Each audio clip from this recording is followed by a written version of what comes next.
لا حول ولا قوة إلا بالله العلي العظيم. أعوذ بالله من الشيطان اللعين الرجيم. بسم الله الرحمن الرحيم. الحمد لله رب العالمين.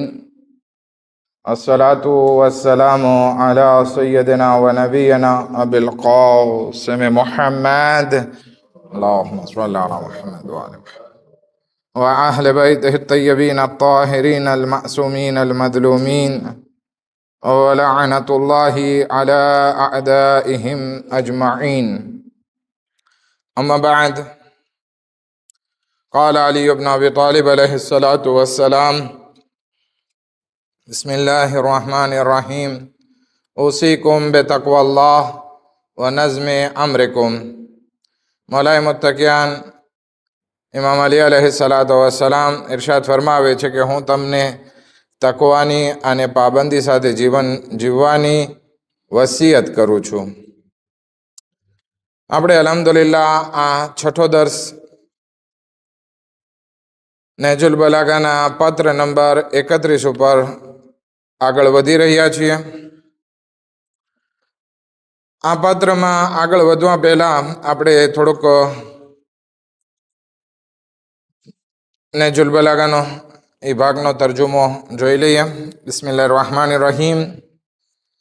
એ મારા દીકરા, લોકોને સારા કામ કરવાની સલાહ આપ, જેથી તું પોતે પણ તેઓમાંથી ગણાય, અને બુરાઈને તારા હાથ અને જબાનથી રોકજે,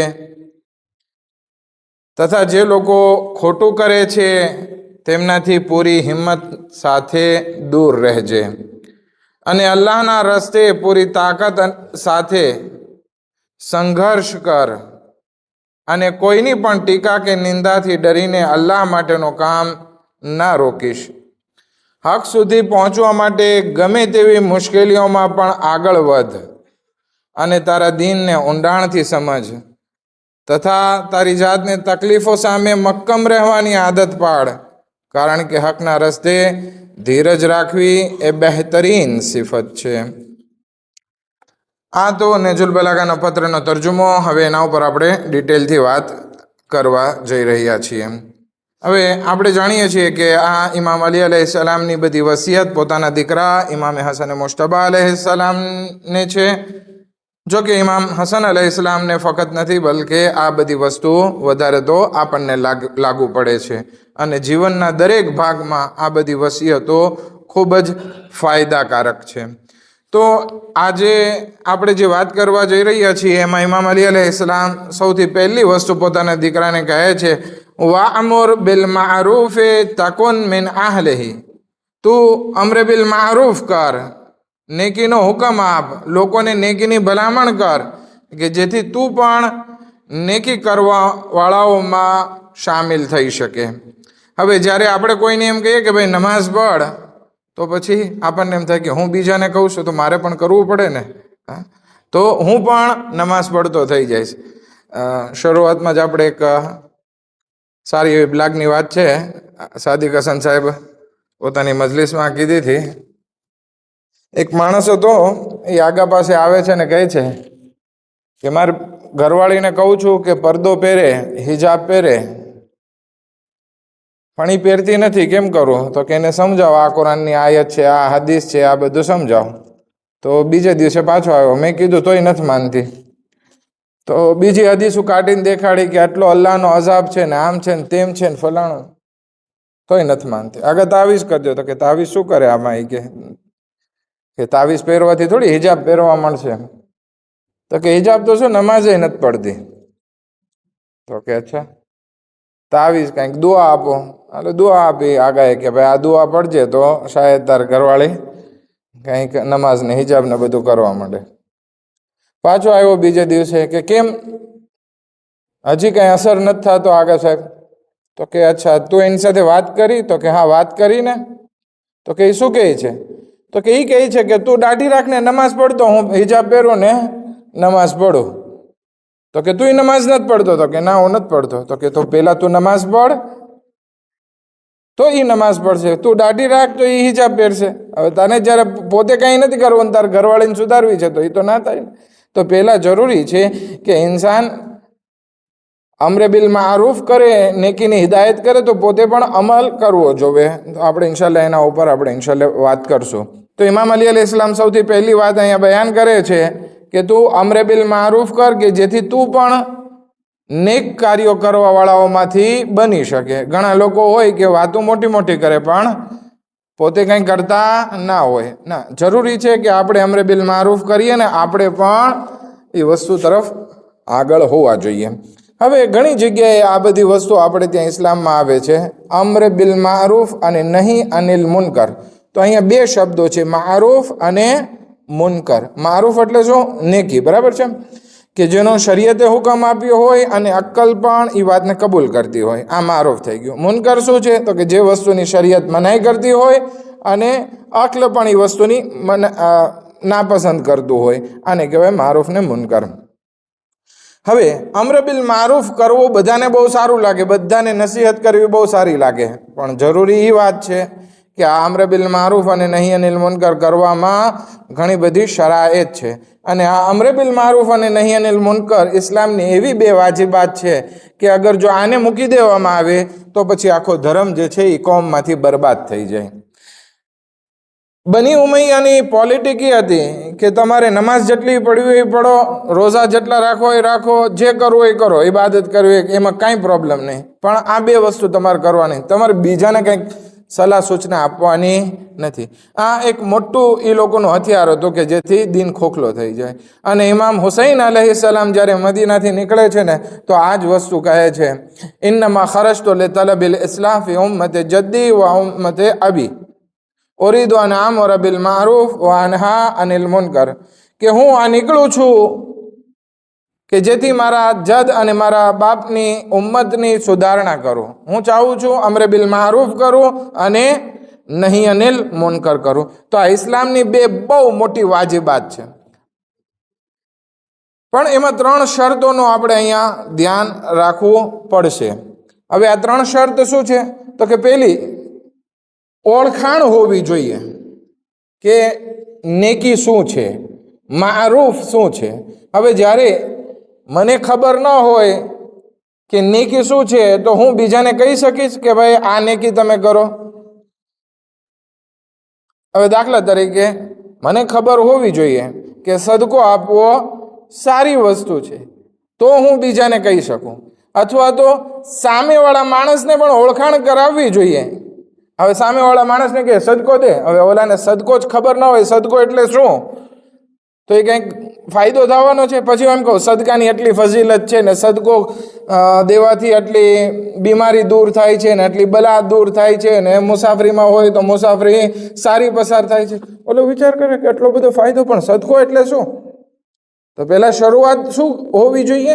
આપણે અને સામેવાળા કે જેને આપણે અમ્ર બિલ મારૂફ કરીએ છીએ એ બંનેને નેકી શું છે એ ખબર હોવી જોઈએ. એક અમારા ઉસ્તાદ વાત કરતા હતા કે એક ગામડે ગયા, આમ ફરવા માટે ગયા હતા, તો ત્યાં દુકાન હતી, તો ત્યાં એક औरत હતી, એ મ્યુઝિક વગાડતી હતી. મ્યુઝિક વગાડતી હતી અને ચાલતું હતું બધું, એનો દુકાન ચાલતી હતી. હવે ઈરાનનું હોય એટલે બધા શિયા જ હોય લગભગ. તો એ મૌલાના હતા, પાઘડી પહેરેલી હતી. તો કે ખાતુન આ શું છે? હા તમને ગમ્યું? એમ વધારે ફાસ્ટ કર્યો, વોલ્યુમ વધારે નાખ્યો. તો કે એક મિનિટ, ઓછું કર. તને ખબર છે આ મ્યુઝિક હરામ છે? તો કે એટલે શું, આ મ્યુઝિક અને હરામ હોય? તો કે હા, આ મ્યુઝિક હરામ હોય. હવે એ જ્યારે औरतને ખબર જ, ગામડાની હતી, ખબર જ ના હોય કે આ મ્યુઝિક હરામ છે, તો પછી એને ગમે એ વાત કરો એ ફાયદો કરવાની છે? પહેલાં શીખવાડવું પડશે કે સદકો શું છે, અથવા તો આ મ્યુઝિક વિશે વાત કરીએ છીએ તો મ્યુઝિક હરામ છે એ કહેવું પડશે કે ભાઈ ઇસ્લામમાં આની મનાઈ છે. જ્યાં સુધી ખબર જ ના હોય કે કઈ વસ્તુ હલાલ છે ને કઈ વસ્તુ હરામ છે, તો પછી એને તમે અમ્ર બિલ મારૂફ શું કરી શકવાના? પહેલી વસ્તુ ગમે અમ્ર કરો, ભલામણ કરો, નસીહત કરો, તો ખબર હોવી જોઈએ કે આ વસ્તુ શું છે, ફાયદાકારક છે કે નુકસાનકારક છે, ઇસ્લામ એની રજા આપે છે કે નથી આપતો. તો પહેલું ઓળખ જરૂરી છે, કરવાવાળાને, અમ્ર બિલ મારૂફ કરવાવાળાને અને જેને સંભળાવી રહ્યા છે એ બંનેને ઓળખાણ હોવી જોઈએ. બીજું, અમલ કરવો જરૂરી છે. હવે આપણે હમણાં જે સાદિક હસન સાહેબનો બ્લાક કીધો ને કે પોતાને નમાઝ નથી પડવી અને ઘરવાળીને કેવું છે કે તો નમાઝ પઢ, તો ક્યાંથી સરખું આવે? પહેલાં હુકમ કરવા પહેલાં પોતે અમલ કરવો જરૂરી છે. અને ખુદાવંદ આલમ કુરાન મજીદમાં પણ ઇરશાદ ફરમાવે છે, કબૂરા મક્તન ઇન્દલ્લાહી અન તકુલુ મા લા તફઅલુન, કે અલ્લાહની નજદીક એ વસ્તુ બહુ ગ્રાવ છે, અલ્લાહને એકદમ નાપસંદ છે એ વસ્તુ જે તમે કરતા નથી અને વાત કરો છો. આપણે કરતા ના હોય ને આપણે કહીએ, દીકરાને કહીએ કે તું નમાઝ પઢ, તું નમાઝ જમાતમાં જા ને પોતે ના જાય. દીકરાને કહીએ કે તું સાચું બોલ અને આપણે ખોટું બોલતા હોય. મોટો પ્રોબ્લેમ અત્યારે સમાજમાં, છોકરા ખોટું બોલતા ક્યાંથી શીખે છે? તો કે ઘરમાંથી જ શીખી જાય છે. એને પહેલાં કહેવામાં આવે કે ખોટું નહીં બોલવાનું, પણ પછી દૂધવાળા સાથે અથવા તો ખલાસી સાથે અથવા ફોનમાં ઓલો માંગતા લાવ્યો હોય તો કહી દે કે પપ્પા ઘરે નથી. છોકરાને જ કહી દે ફોનમાં, કે પપ્પા ઘરે નથી કહી દે. તો ખોટું બોલતા કોણ શીખાડે છે? આપણે શીખાડીએ છીએ. તો પહેલી વસ્તુ શું છે કે આપણે અમલ કરવો જોઈએ ને પછી છોકરાઓને અથવા તો બીજા કોઈને એના ઉપર અમલ કરવા માટે હુકમ કરવો જોઈએ. ત્રીજી શરત એ છે કે મારૂફ માટે પાયો તૈયાર હોવો જરૂરી છે. જ્યાં સુધી એના બેકગ્રાઉન્ડ તૈયાર ના હોય ત્યાં સુધી આપણે કોઈને કાંઈ હુકમ કરીએ તો એ કાંઈ ફાયદાકારક થતું નથી. દાખલા તરીકે આપણે એમ કહીએ કે જીમમાં જવું બહુ સારું છે, કસરત કરવી બહુ સારી છે, પણ હવે આપણી પાસે જીમની સુવિધા જ ના હોય તો આપણે કોઈને કહીએ કુરાન પડવું બહુ સારું છે, કુરાન પડો, પણ આપણી પાસે કુરાન જ ના હોય તો ક્યાં ફાયદો થાય? ના. પહેલાં એની બધી સગવડ તૈયાર કરવી જોઈએ ને પછી એ બાબતનો હુકમ કરવો જોઈએ, તો એ અમ્ર બિલ મારૂફ શક્ય બને છે.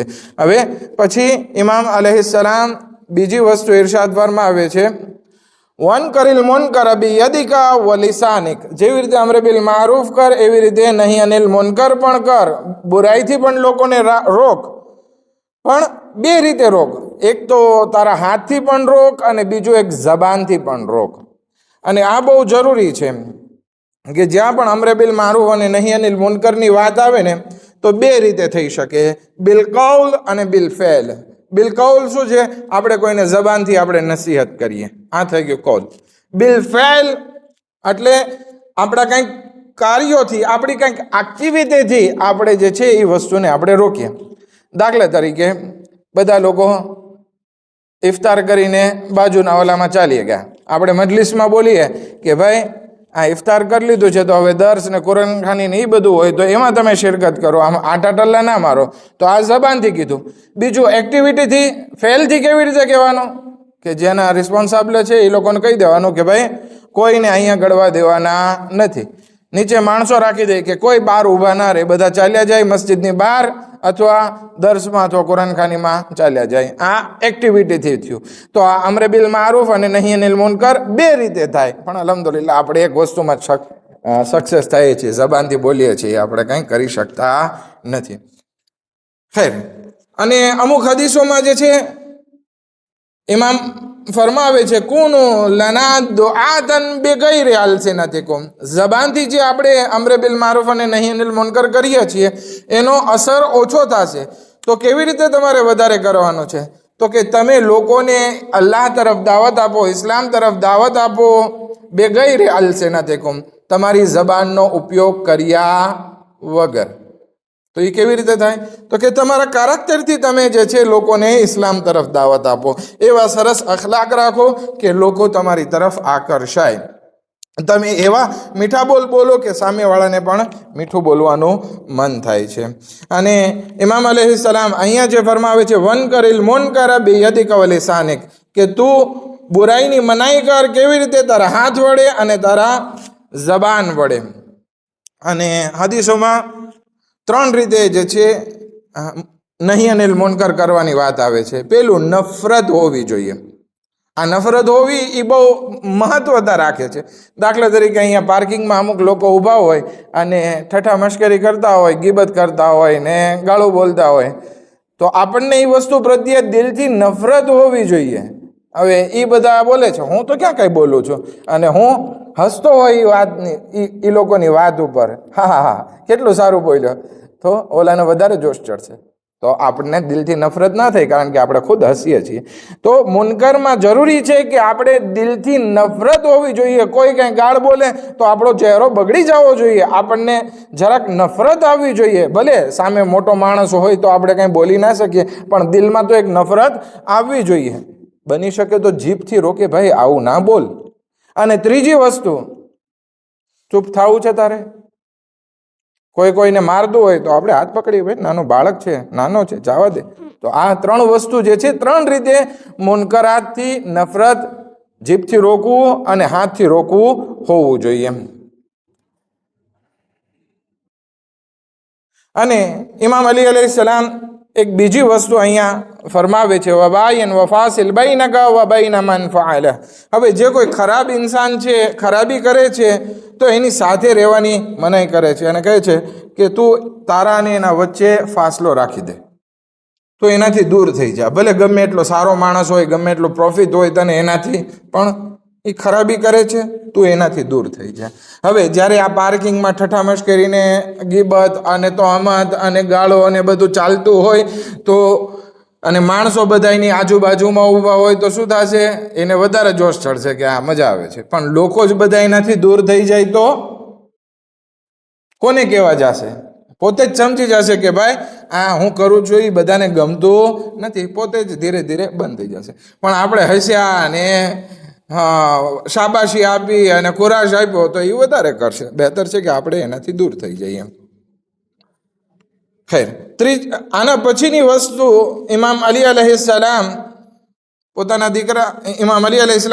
દીકરા ઇમામ હસન અલૈહિસ્સલામને ફરમાવે છે, વજાહિદ ફિલ્લાહી હક્ક જિહાદે, કે તું રાહે ખુદામાં જિહાદ કર, પણ જિહાદ એવો કર કે જેનો ખરો અધિકાર હોય. હવે વિચાર કરીએ, ઇમામ અલી અલૈહિસ્સલામ જંગે સિફીનથી પાછા ફરી ગયા છે, જંગ પૂરી થઈ ગઈ છે, પછી ઇમામ કહે છે કે જાહિદ ફિલ્લાહ, કે તું અલ્લાહની બારગાહમાં જિહાદ કર. તો મતલબ કે અહીંયા જિહાદની વાત જે છે એ તલવારથી નથી, બલકે જિહાદનો અર્થ જે બીજો છે એ લેવામાં આવ્યો છે.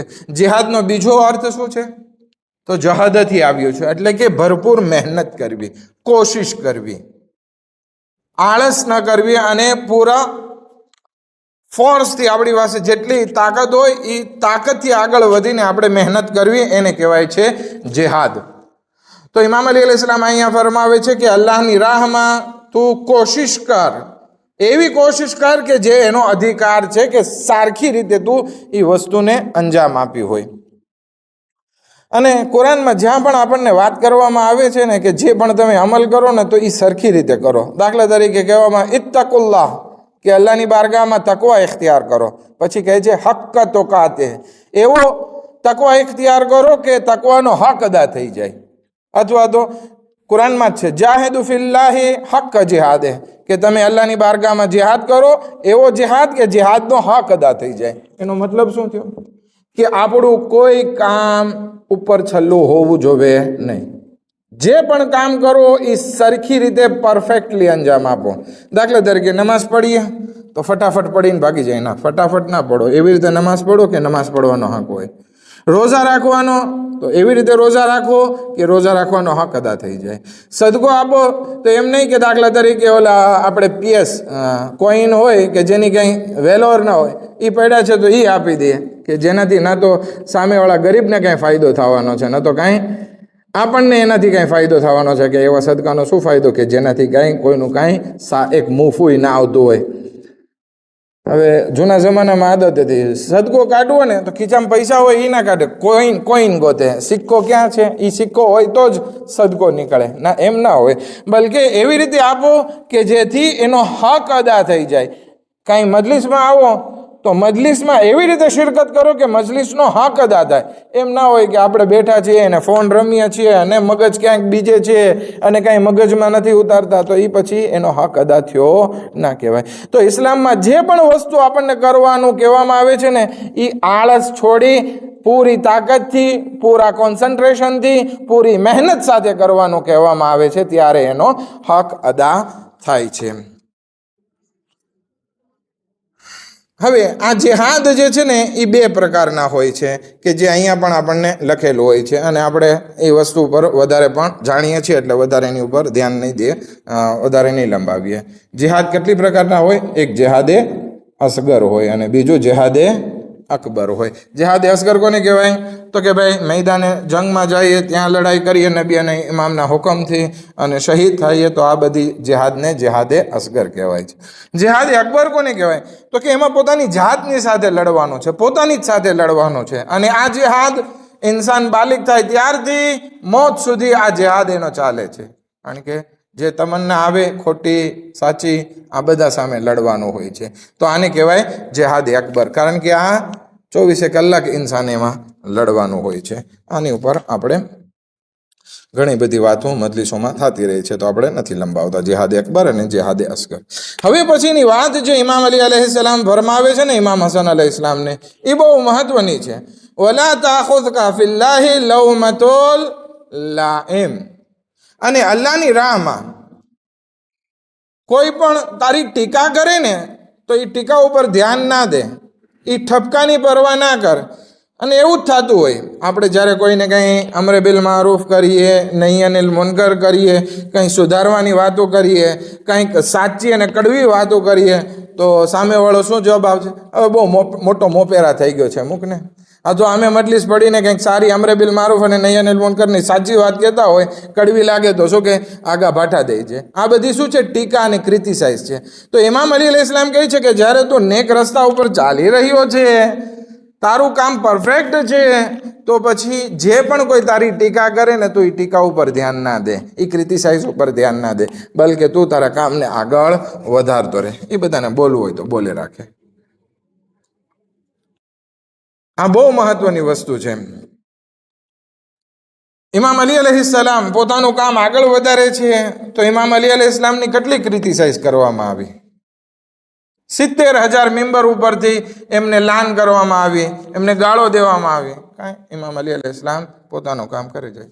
રસૂલે ખુદા જ્યારે ઇસ્લામનો ફેલાવો શરૂ કર્યો તો કેટલા પથ્થર મારતા હતા, એના રાહમાં કાંટા બિછાવતા હતા, એને જાદુગર કે એને ઘેલા કે કેટલું બધું કહેતા હતા. પણ રસૂલે ખુદાએ કામ મૂકી દીધું લોકોની ટીકાથી નહીં. પોતાનું જે કામ હતું એ કામ આગળ વધારે જ રાખ્યું. આપણે એક અમારે ત્યાં છોકરાઓ હોય ને, એ ટ્રેન નીકળે ને એટલે શું કરે, ઘણી જગ્યાએ આવું થતું હોય છે કે છોકરાઓની મસ્તી હોય છે. ટ્રેન જાતી હોય ને એટલે પથ્થર ફેંકશે, પણ જ્યારે એ ટ્રેન ઊભી હોય ત્યારે કોઈ છોકરાની હિંમત નહીં હોય કે એ ટ્રેન ઉપર પથ્થર ફેંકે. ટ્રેન ઉપર ક્યારે પથ્થર ફેંકવામાં આવે? જ્યારે એ ચાલતી હોય ત્યારે. શું કામ? કારણ કે ઓલો વળતો જવાબ દેવાનો નથી. ઊભા હોય ત્યારે અગર કોઈ પથ્થર ફેંકે તો શક્ય છે ટ્રેનમાંથી કોઈ બહાર આવી, એનો ચોકીદાર બહાર આવીને છોકરાઓને ખીજાય, મારે, ગમે કરે. પણ ચાલતી ટ્રેન હોય એટલે છોકરા સિક્યોર હોય એટલે કાંઈ વાંધો ના આવે. તો અહીંયા પણ એવું જ છે. જ્યારે આપણે હકના રસ્તા ઉપર ચાલતા હોય ને ત્યારે ઘણા લોકો પથ્થર ફેંકશે, ક્રિટિસાઇઝ કરશે, ટીકા કરશે, ગાળું દેશે, ખરાબ બોલશે, ધમકી દેશે, પણ એ બધી વસ્તુ ઉપર ધ્યાન દેવાનું નથી. આ ટ્રેન આગળ ચાલતી જ રહેવી જોઈએ. હવે એની ફિલોસોફી શું છે કે જ્યારે કોઈ નેક કામ કરવા આગળ વધે છે ત્યારે જ આ બધા લોકો આવીને અલ્લાહની આ લોકોની ક્રિટિસાઇઝ કરવાનું શરૂ કરે છે.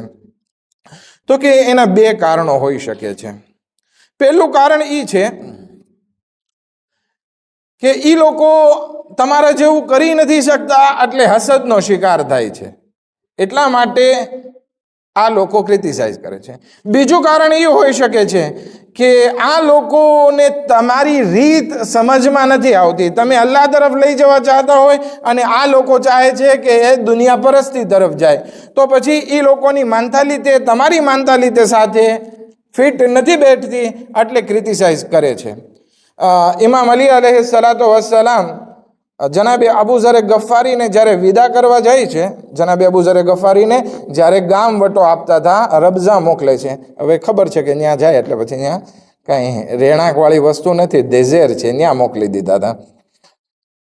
તો ખબર છે કે શહીદ થઈ જશે. પણ ઇમામ અલી અલૈહિસ્સલામ એને જ્યારે ખુદાહાફિઝી કરવા જાય છે ત્યારે ઇમામ અલી અલૈહિસ્સલામ એને બહુ સારી એવી વાત કરે છે. અબુ ઝર, તમે અલ્લાહ માટે આ લોકોને નસીહત કરતા હતા, પણ આ લોકોનો રસ્તો તમારા રસ્તા કરતાં અલગ હતો. આ લોકો પોતાની દુનિયા તરફ જોતા હતા અને તમે એ લોકોની આખિરત તરફ જોતા હતા.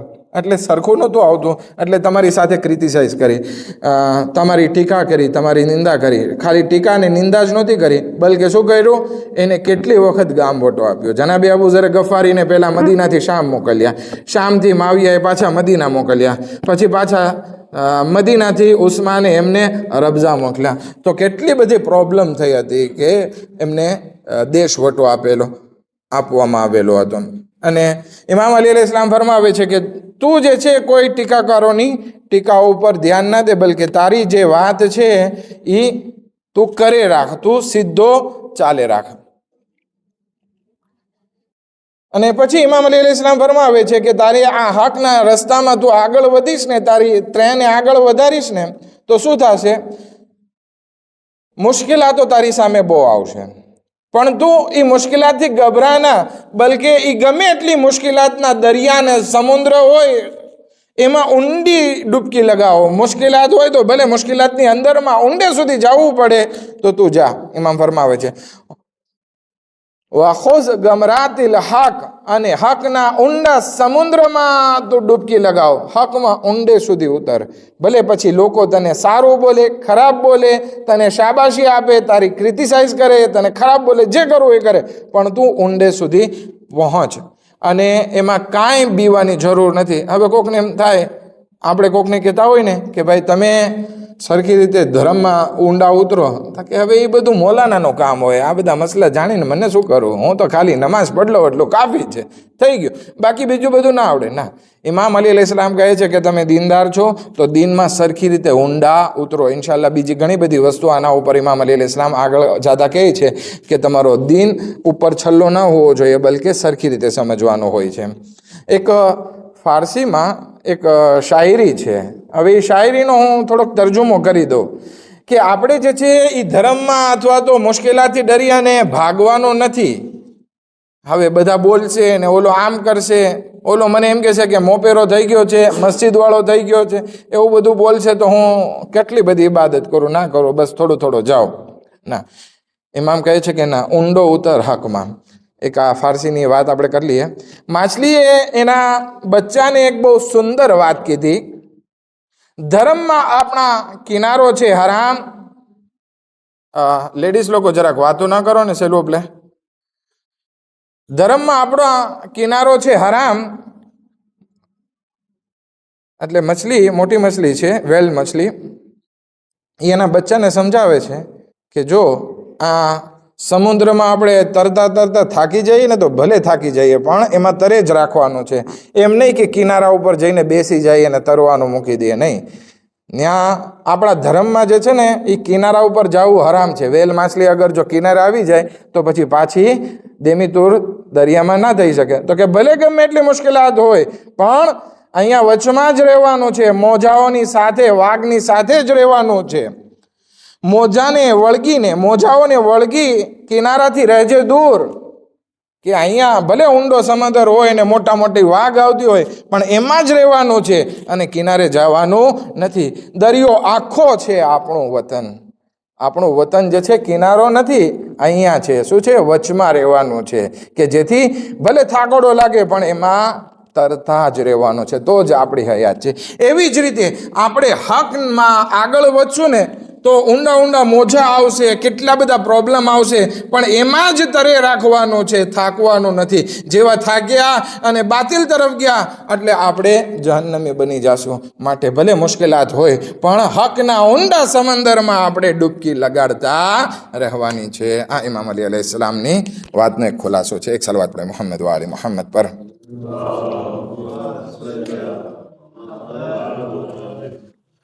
પછી અવિદ નફસકા આ સબ્રમાં જવા પહેલાં ઇમામ અલી અલૈહિસ્સલામ એક બીજી વાત કરે છે કે તફક્કહ ફિ દીન, અને દીનમાં જે છે ઊંડી સમજદારી હાસિલ કર.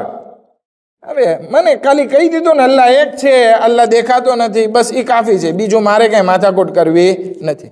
નહીં, એમના દિનમાં સરખી જાણકારી મેળવ. આ શું કામ છે, શું કામ નહીં, એ જાણવું હોય. અમુક જગ્યાએ ફિલોસોફી બયાન કરી નાખી છે તો એ પણ જાણ. એમ નહીં કે ચાલો નમાઝ પડવાની છે પડી લીધી, ના, સરખી રીતે નમાઝના હેકામને જાણ. રોઝા રાખવા છે તો એના હેકામને સરખી રીતે જાણ.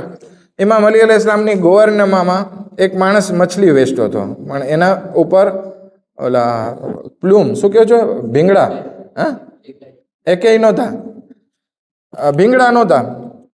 તો ઇમામ અલી અલૈહિસ્સલામ જોઈ જાય છે. ઇમામ કહે છે કે આ મુસલમાનની બજાર છે, એમાં તો શા માટે આવી મછલી વેચે છે? મોલા, મને નહોતી ખબર. જલ્લાદને બોલાવે છે, આને ડબલ કોડા મારો. પહેલા દાખલા તરીકે 10 કોડા મારવાનું કીધું છે, તો કે 20 કોડા મારો. હવે કેટલા કીધા મને નથી ખબર, પણ ડબલ કોડા મારવાનું કીધું. કેમ? મોલા, મને ખબર નહોતી કે એક તે માછલી, હરામ મછલી મુસલમાનની બજારમાં વેચવાની શરૂઆત કરી, અને બીજું મસલા જાણ્યા વગર તે આ કામ કર્યું છે, એટલે ડબલ સજા છે. બધા ઇન્સાન ઉપર પોતાના ધંધાને લગતા મસલા જાણવા વાજિબ છે. આજે મોટાભાગના લોકો હરામમાં મુબ્તલા થાય છે, એનું કારણ શું છે? મસલા પ્રત્યે અજાણ હોય છે. એટલા માટે અલ્હમ્દુલિલ્લાહ આપણે ત્યાં તો ઘણા બધા મસલા જાણતા હોય છે. પણ ઇમામ અલી અલૈહિસ્સલામ ફરમાવે છે કે તફક્કહુ ફિદ્દીન, કે દીનમાં જે છે તું ઊંડી સમજણ હાસિલ કર. અને જ્યારે આપણી પાસે ઊંડી સમજણ, આ તફક્કહુ ફિદ્દીન, ફિકહની વાત આવે ને, ત્યારે વધારે પડતું આપણો મગજ મસલા મસાઇલમાં જાય છે. ત્યાં ખાલી મસલા મસાઇલની જ વાત નથી, બલકે અકીદામાં પણ આપણા અકીદાને સરખી રીતે સમજવાની જરૂર છે. આપણો અકીદો સારો અલ્લાહ તરફ પ્રત્યે પણ સારો હોવો જોઈએ, અને અહેલે બૈત અલૈહિસ્સલામ પ્રત્યે પણ અકીદો બહુ સારો હોવો જોઈએ. એમાં હદથી આગળ નથી વધી જવાનો, અને હદથી નીચે પણ નથી ઉતરી જવાનું. અહીંયા ઓલા બધા ઘણા શાયર આવે છે ને, એ બધા કેવા અકીદા ફેલાવતા હોય છે. મને ઘણી વખત હસવું આવે કે જે હલાલ જાદો હોય હાથ ઊંચા કરીને નારે હેદરી લગાડે. શું છે બા, આ ધર્મ કહે છે? આવું બધું ક્યારે આવા બધા ફેતરા આવે? જ્યારે આપણને દીનમાં ઊંડી સમજણ ના હોય. અને જ્યારે દીનમાં ઊંડી સમજણ ના હોય ને, ત્યારે આ બધા શાયર લોકો અથવા કટ મુલ્લાઓ અથવા તો બીજા લોકો આવી અને આપણા ધર્મને સરખી રીતે દેતુરને કરી નાખે છે. આપણે ત્યાં મડાગાસ્કરમાં સૌથી વધારે તાવીઝનું ચલણ છે. આ તાવીઝનું ચલણ શું કામ વધી જાય છે? એનું કારણ એ છે કે આપણને ધર્મની ઊંડી સમજણ નથી. અગર જો ધર્મની ઊંડી સમજણ હોય ને, તો આ બધા જે પાખંડી લોકો છે ને, એ એકનો ધંધો ના હાલે. આટલા બધા તાવીઝમાં આટલા બધા હોશિયાર હોય તો પોતે જ પૈસાવાળા થઈ જાય ને. શું કામ આપણી પાસે આટલા પૈસા માંગે છે કે 5,000 એરો થશે ને 10,000 એરો થશે? આપણે મગજમાં બસ આપણે કંઈક પ્રોબ્લેમ છે ને, આપણો મગજમાં અકીદો એ બેસી ગયો છે કે તાવીઝથી જ સારું થશે, પછી આપણે પૈસા ફેંકી રાખે છે. અગર જો એ બહુ સારો માણસ હોય તો પૈસા શું કામ લે છે? અને અગર જો એનું તાવીઝ એટલું બધું ફળે છે, તો આપણી પાસે પૈસા માંગવાની શું જરૂર છે? પોતે જ તાવીઝ કરીને પૈસાવાળો થઈ જાય.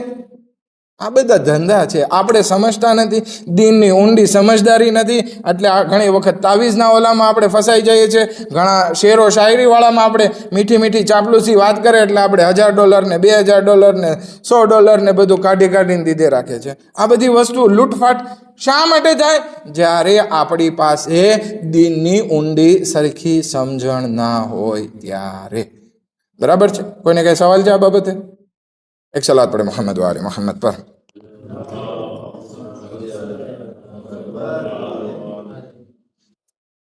અહલે બૈત અલૈહિસ્સલામ બધી જગ્યાએ આપણને કહે છે કે દીનમાં ઊંડી સમજણ હાસિલ કરો. અને આપણે જ્યારે કોઈને ધર્મ સમજાવવો હોય ને, તો એને સરખી રીતે સમજાવીએ, અડધું પડધું ના સમજાવીએ. અત્યારે ઘણા મુલ્લાઓ જે ચાપલુસ આવે છે, એ શું કરે છે? થોડીક સારી વાતો બયાન કરશે, એમાં થોડોક કચરો નાખી દેશે. સોનું અને પિત્તળ બે ભેગું કરી અને મેલાંશા કરીને વેચી નાખશે. અને એ બહુ સારું લાગે, વધારે ચળકાટવાળું હોય. જ્યારે કે આપણે ધર્મને સમજવો હોય અથવા સમજાવવો હોય, તો એમાં ઊંડી સમજણ આપણને પણ હોવી જોઈએ, અને આપણે પણ સામેવાળાને કોશિશ કરીએ કે સરખી રીતે સમજાવીએ. એટલા માટે હઝરત મૂસા અલૈહિસ્સલામ જ્યારે ફિરૌન પાસે જાય છે ને, ખુદા પાસે દુઆ કરે છે, રબ્બી ઇશ્રાહ લી સદરી, ખુદાએ મારા મનને મોટું કર, કારણ કે ક્રિટિસાઇઝ બહુ આવશે, તો મારા મનને મોટું કર કે હું આ લોકોને સહન કરી શકું. રબ્બી ઇશ્રાહ લી સદરી વયસ્સિર લી અમરી, ખુદાએ આ કામ બહુ મહેનતવાળું છે તબલીગનું, ખુદાએ મારા કામમાં મને આસાની અતા કર. વાહલુલ ઉક્દતમ મિન લિસાની યફકહુ કૌલી, ખુદાયા મારી જબાનમાં એવી તાસીર દે, એની ગાંઠોને ખોલી નાખ, લુકનતને ખોલી નાખ કે જેથી હું જ્યારે કોઈ વાતને સમજાવું ને તો મારી વાતને આ લોકો સરખી રીતે સમજી શકે. નબી મૂસા અલૈહિસ્સલામ પણ દુઆ કરે છે કે મારી જબાનમાં એવી તાસીર દે કે મારી વાતને લોકો સરખી સમજી શકે.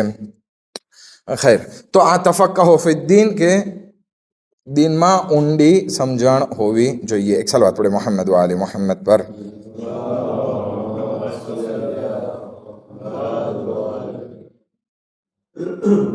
હવે ઇમામ અલી અલૈહિસ્સલામ આગળ ઇરશાદ ફરમાવે છે કે આ કામમાં તારે ઘણી મહેનત કરવાની છે અને ઊંડી સમજણ હાસિલ કરવાની છે, અને આ ઉપરાંત અવિદ નફસકા અસબ્ર, કે આ બધા કામમાં મુશ્કેલાતો બહુ આવશે તો એમાં સબ્ર અને ધીરજથી કામ લેવાનું છે.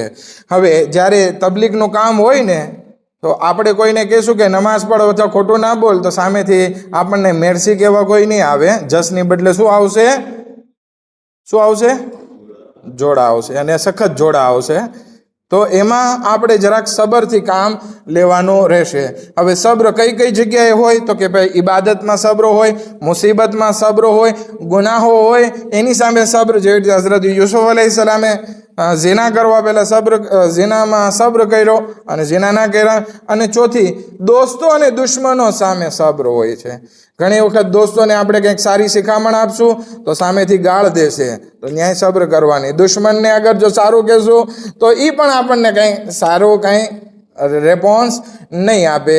હું આ બધી વાત જલ્દી બયાન કરી નાખ્યો એટલા માટે કે આપણો સમય પૂરો થઈ ગયો છે. તફક્કહુ ફિદ્દીન હવે આવ્યો જરાક આડી વળી થઈ ગયા.